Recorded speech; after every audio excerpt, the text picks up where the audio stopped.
नमस्कार, स्वागत, अभिनंदन आप सभी का। एक बहुत छोटा सा सेशन साथियों आज आपके लिए लेकर के आया हूं, जिसमें रीट 2025 जो एग्जाम अभी 10 दिन बाद में, लगभग 10 दिन बाद में होने वाला है। 10 भी नहीं बचे अभी तो उसमें किस प्रकार से अभी अपने को तैयारी करनी है ताकि अपना वो एग्जाम क्वालिफाई हो जाए और अपने ग्रेड 3 के लिए एलिजिबल हो जाए। तो इसके लिए आपको 5-7 बातें बताऊंगा साथियों, उसको आप अप्लाई कर लोगे तो निश्चित मान के चलिएगा कि आपका एग्जाम क्वालिफाई आप कर लोगे रीट का, और ग्रेड 3 का पेपर आप देने योग्य हो जाओगे। पहली बात यही है कि आपके जो भी सब्जेक्ट हैं, फिजिक्स सॉरी आपका साइकोलॉजी है, हिंदी है, इंग्लिश लैंग्वेज है या संस्कृत लैंग्वेज है, इसके बाद में आपका सब्जेक्ट है, तो उनमें वो टॉपिक चुनिए जिसमें से हर बार प्रश्न आते हैं, उनको बहुत अच्छा कर लीजिए। पहली बात यही है। दूसरी चीज, शिक्षण विधियां जो हैं सभी सब्जेक्ट्स की, शिक्षण विधियों में जो कॉमन टॉपिक्स हैं उनके ऊपर उनको बार बार न पढ़ के एक ही जगह पढ़ लें उनको। जैसे मूल्यांकन का टॉपिक है, मापन मूल्यांकन का टॉपिक हो गया, उपचारात्मक शिक्षण का टॉपिक हो गया, निदानात्मक शिक्षण का टॉपिक हो गया, शिक्षण सहायक सामग्री हो गई।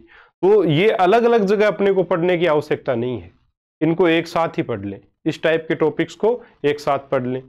इसके बाद में जो रीट में नए टॉपिक्स जुड़े हैं, तीसरी बात बता रहा हूं, जो रीट में नए टॉपिक्स जुड़े हैं उनको बहुत अच्छे से कर लीजिएगा, क्योंकि आप ये मान के चलिए कि जो नए टॉपिक्स हैं उनमें से प्रश्न आएंगे ही आएंगे।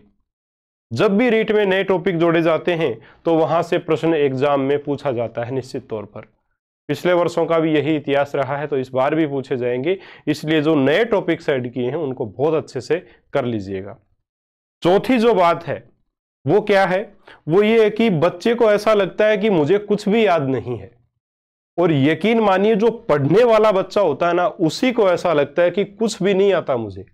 अभी तो जो कुछ पढ़ा है सारा साफ हो चुका है, कुछ भी नहीं आ रहा है, एग्जाम में क्या करूंगा, ऐसा डर बच्चे को सताता है। रात रात भर नींद नहीं आती, चीजें दिमाग में चलती रहती हैं।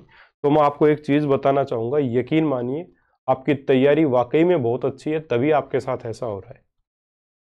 जो तैयारी करने वाला बच्चा होता है उसी को लगता है कि कुछ भी तैयार नहीं है। जो पढ़ता ही नहीं है उसको टेंशन काहे की? टेंशन उसी को होगी जो तैयारी बहुत अच्छे से कर रहा है। तो अगर आपको लग रहा है ना कि मुझे कुछ भी याद नहीं है, इसका मतलब यही है कि आपकी तैयारी वाकई में अच्छी है और आप मेहनत कर रहे हो। आप ये एग्जाम आराम से क्वालिफाई कर लोगे। आप बस अपनी मेहनत को लगातार जारी रखें, ठीक है। इसके बाद में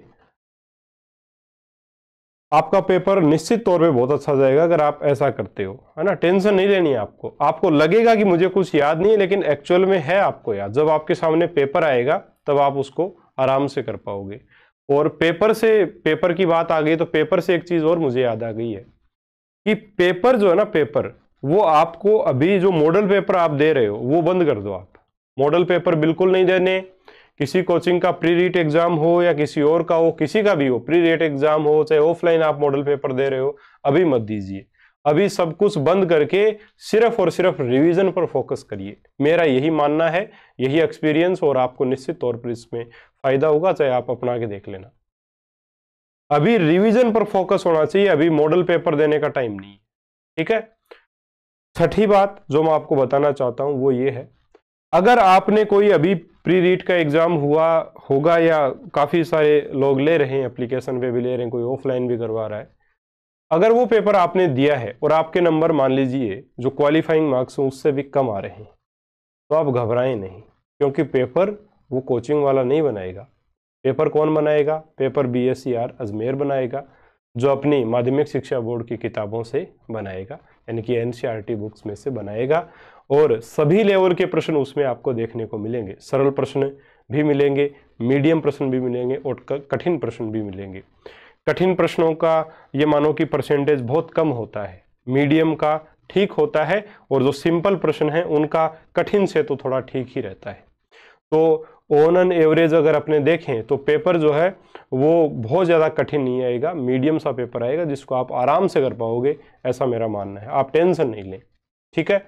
आपके नंबर कम आए हैं किसी प्री रीट एग्जाम में, आ सकते हैं, कोई बड़ी बात नहीं है ना। क्योंकि पेपर जो बनाने वाले होते हैं वो ये कोशिश करते हैं कि हम कठिन से कठिन प्रश्न दें और अच्छा पेपर बनाएं। जिससे बच्चा अच्छे से एग्जाम में तैयार होकर जाए। तो आपके नंबर अगर कम भी हैं तब भी आपको चिंतित होने की कतई आवश्यकता नहीं है। आप आराम से पेपर में जाइए, आराम से दीजिए और बहुत अच्छे से आपका पेपर होगा। सातवीं जो बात है और जो बहुत महत्वपूर्ण है, इस समय अपने स्वास्थ्य का ध्यान रखिए, क्योंकि सर्दियां जा रही हैं और जब सर्दियां जा रही होती हैं तब हम अपने स्वेटर वगैरह उतार देते हैं। दिन में धूप बहुत तेज होती है, रात में भी थोड़ी बहुत गर्मी है, तो पसीना वगैरह आ जाता है, हम ठंडा पानी पी लेते हैं। इस समय जुकाम लगने की संभावना सबसे ज्यादा होती है, आती सर्दी और जाती सर्दी। तो इसमें अपना ध्यान रखिए भाई, बहुत ज्यादा ध्यान रखने की आपको आवश्यकता है, क्योंकि अगर आप बीमार हो गए तो 1-2 दिन का तो नुकसान निश्चित तौर पे हो जाएगा। 1-2 दिन का नुकसान हो गया इस समय तो थोड़ी सी दिक्कत आ सकती है ना। इसलिए स्वास्थ्य का बहुत ज़्यादा ध्यान में रखें, और स्वास्थ्य का ध्यान रखने के लिए यही है कि जो आपका डाइट प्लान है उसको थोड़ा सा कर लीजिए, कि सुबह का नाश्ता अच्छा सा ले लो, उसके बाद में आप दोपहर का भोजन है वो ठीक ठाक ले लो, रात का भोजन बहुत हल्का लो ताकि बहुत अच्छी नींद आए। अगर नींद अच्छी आएगी तो निश्चित तौर पर पढ़ाई भी बाद में आपकी सुबह उठ के बहुत अच्छी होगी। तो इन चीज़ों का आप ध्यान में रखें। ये 6-7 बातें अपना लीजिए साथियों, निश्चित तौर पे आपका पेपर अच्छा निकलेगा, कहीं भी कोई भी दिक्कत नहीं आएगी। फिर भी अगर समस्या है किसी भी बात की तो कमेंट बॉक्स में डाल दीजिएगा। अभी केवल और केवल आपका जो फोकस है वो रिवीजन पर होना चाहिए। और हाँ, चैनल को सब्सक्राइब जरूर कर लीजिएगा, बेल आइकन को प्रेस कर दीजिएगा ताकि आपको हमारी वीडियोज़ की नोटिफिकेशन मिलते रहें। ग्रेड 3 की अगर आपको आगे तैयारी करनी है, बहुत बेहतर तैयारी करनी है, चाहे जीके की तैयारी करनी हो, चाहे आपको साइंस मैथ की तैयारी करनी हो, सभी कोर्सेज हमारे एप्लीकेशन पे अवेलेबल हैं, जिसका लिंक डिस्क्रिप्शन बॉक्स में है। एक बार आप रीट की तैयारी करें अच्छे से, बहुत अच्छे से। जब आपका रीट का पेपर हो जाए उसके बाद आप हमारे एप्लीकेशन पे विजिट करके देख सकते हो सभी कोर्सेज को। निश्चित ही आपको पसंद आएंगे और एक बेहतर भविष्य के लिए आप हमें ज्वाइन कर सकते हो। ठीक है, तो आज के वीडियो में केवल इतना ही। फिर भी कोई भी अगर आपका डाउट है तो आप कमेंट बॉक्स में डालिएगा, मैं कोशिश करूंगा आपकी बातों का जवाब देने की। ठीक है साथियों, नमस्कार, जय हिंद, जय भारत।